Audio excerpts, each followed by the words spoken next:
రాజు మండలంలో ఉన్నటువంటి గ్రామ శాఖ అధ్యక్షులకు అదేవిధంగా నాయకులకు ఏర్పాటు చేసిన కార్యక్రమానికి ముఖ్య అతిథి మన రాజోల్ నియోజకవర్గ ఇన్ఛార్జ్ మాజీ మంత్రివర్యులు శ్రీ గొప్పటి సూర్యరావు గారికి, అదేవిధంగా రాజోల్ మండల పార్టీ అధ్యక్షులు కట్టా శ్రీనివాస్ గారికి, అదేవిధంగా మాటిశివ గారికి, కార్యక్రమానికి ఇచ్చేసినటువంటి నాయకులందరికీ కూడా నా యొక్క ధన్యవాదాలు తెలియజేస్తున్నాను.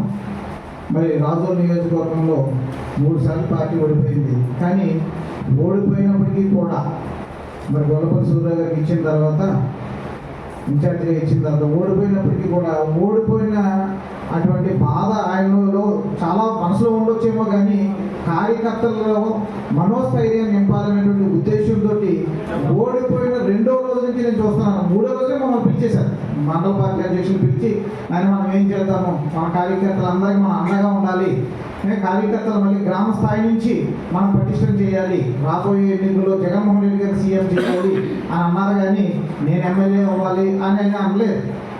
ఎవరికి ఇచ్చినా కూడా మనం పార్టీ కోసం కష్టపడదాం. 29లో జనరల్ అవుతుందో ఎస్సీ అవుతుందో ఏదో నాకు తెలియదు, కానీ మనం పార్టీని పటిష్టం చేయాలి అని నిస్వార్థంగా, ఏ స్వార్థం లేకుండా పార్టీ కోసం నిరంతరం కష్టపడుతున్నటువంటి వ్యక్తి మన గొల్లపల్లి సూర్యరావు గారు.